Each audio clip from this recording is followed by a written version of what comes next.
8 साल की उम्र में वालिदैन की अलहदगी की वजह से ये नशे का आदी बन गया। कितने साल के थे जब नशा करना शुरू किया था? 8-9 साल का हूँ। कौन सा नशा करते थे? उस टाइम चरस पीता था और मैं ना साथ काम करते थे शेरशाह में। अपना कारोबार है, अभी भी है, संभालता था। वालिद साहब की जब फिर डेथ हुई ना, फिर मैं बहुत ज़्यादा अपसेट हो गया। फिर मैं और नशों की तरफ और बुरे दोस्तों में बैठने उठने लग गया। पैसे खुले हो गए थे। कितनी गलत और कितनी खतरनाक चीज़ है नशा के आपका मुस्तकबिल, आपका हाल और आपकी हालत सब कुछ तबाह कर देती है। बिस्मिल्लाहिर्रहमानिर्रहीम, अस्सलाम वालेकुम। दस्तक टीवी के साथ मैं हूँ महामजरा। नाज़रीन, एक रिसर्च के मुताबिक ये साबित हुआ कि नशा करने वाले लोग ज़्यादातर घर के माहौल की वजह से नशे के आदी होते हैं। इस वक्त जो लड़का मेरे साथ बैठा हुआ है, इसकी कहानी भी कुछ ऐसी ही है। 8 साल की उम्र में वालिदैन की अलहदगी की वजह से ये नशे का आदी बन गया। घर के कुछ ऐसे मामलात, घर का माहौल, माँ बाप की लड़ाई झगड़ा, माँ बाप का अलहदा होना बच्चों पे कितना ज़्यादा असरअंदाज होता है, ये कहानी सुन के आपको अंदाज़ा होगा कि घर के माहौल से भी आपके बच्चे तबाह हो सकते हैं। इस लड़के की क्या कहानी है, कौन से माहौल की वजह से, कैसे हालात की वजह से ये नशे का आदी बना और इस हाल को पहुंच गया, आइए जानते हैं इससे। क्या नाम है आपका? शमरोज, मोहम्मद शमरोज खान। शमरोज, अभी क्या उम्र है तुम्हारी? मेरी अभी 24। और कितने साल के थे जब नशा करना शुरू किया था? 8-9 साल का हूँ। 8-9 साल की उम्र में नशा करना शुरू किया।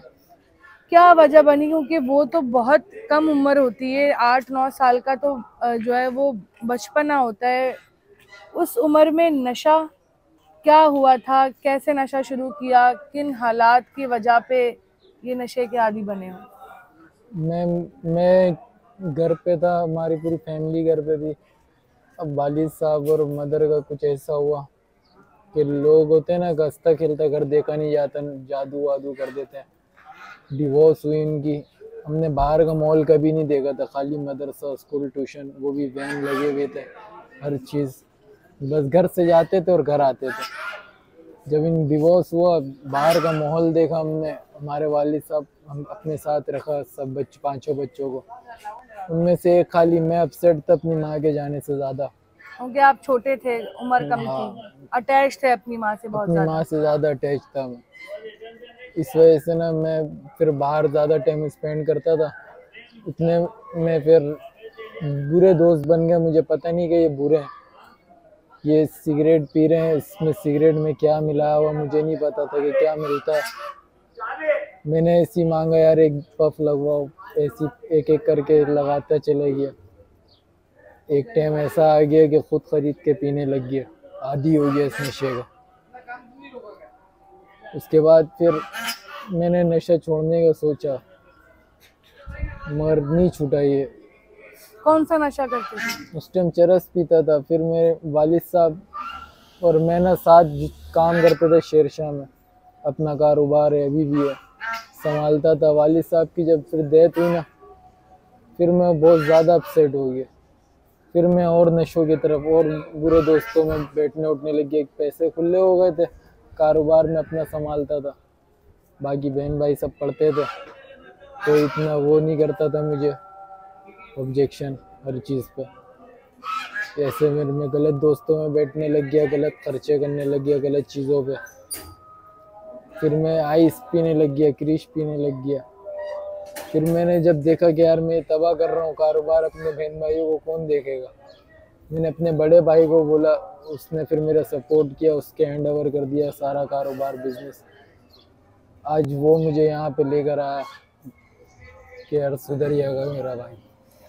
जब पहली बार नशा किया था तो डिप्रेशन की ही वजह से, ये कैसे पता था कि नशा करने से जो दिमागी डिप्रेशन है, जो टेंशन्स हैं वो ख़त्म हो जाएंगी? क्योंकि 8-9 साल की उम्र में तो इतना अंदाज़ा नहीं होता कि नशा करने से क्या असर होगा दिमाग पर।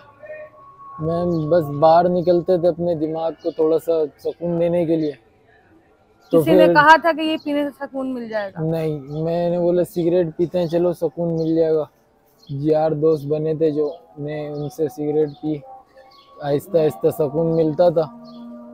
फिर उस सुकून का आदी हो गया मैं।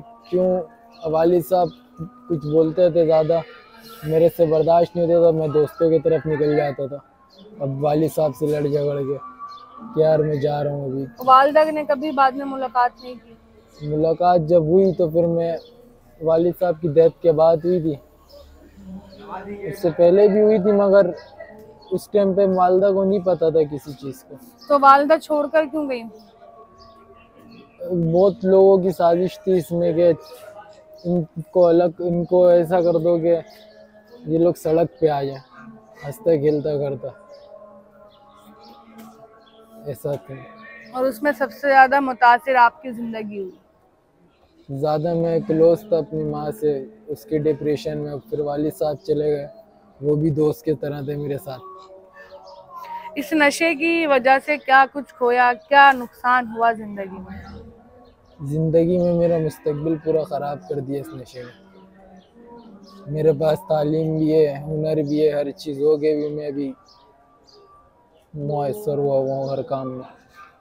किसी कुछ समझ नहीं आता। अब यहाँ पे मेरा भाई लाया इसीलिए कि यार ये सेट हो जाए। और ये जो हालत है, जो कमजोरी है, ये भी नशे की वजह नशे से? की वजह से, वरना ये 3 हिस्से का एक हिस्सा बैठा हूँ।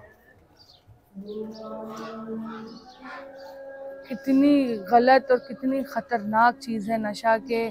आपका मुस्तकबिल, आपका हाल और आपकी हालत सब कुछ तबाह कर देती है। जो लोग इस वक्त देख रहे हैं उनको क्या नसीहत करोगे कि नशा करना कैसा है? जो लोग चाह रहे हैं कि वो नशा करें या शौक, जैसे बहुत से मरीजों से मैं मिली यहाँ पे, तो वो कहते हैं कि हमने शौक के लिए नशा किया, शौक में नशा किया और इस हाल को पहुंच गए।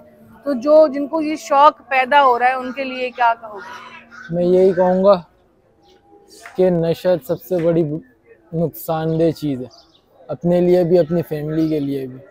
लिहाजा इससे परहेज़ करें। शुरू में तो बहुत अच्छी लगती है, बाद में बहुत ज़ख्म दे के चले जाती है, ऐसे कि ज़िंदगी भर नहीं भरते हो। तुम शायद पहले की तरह कभी नहीं हो पाओगे। नहीं, इंशाल्लाह कोशिश कर रहा हूँ मैं अपने आप पे।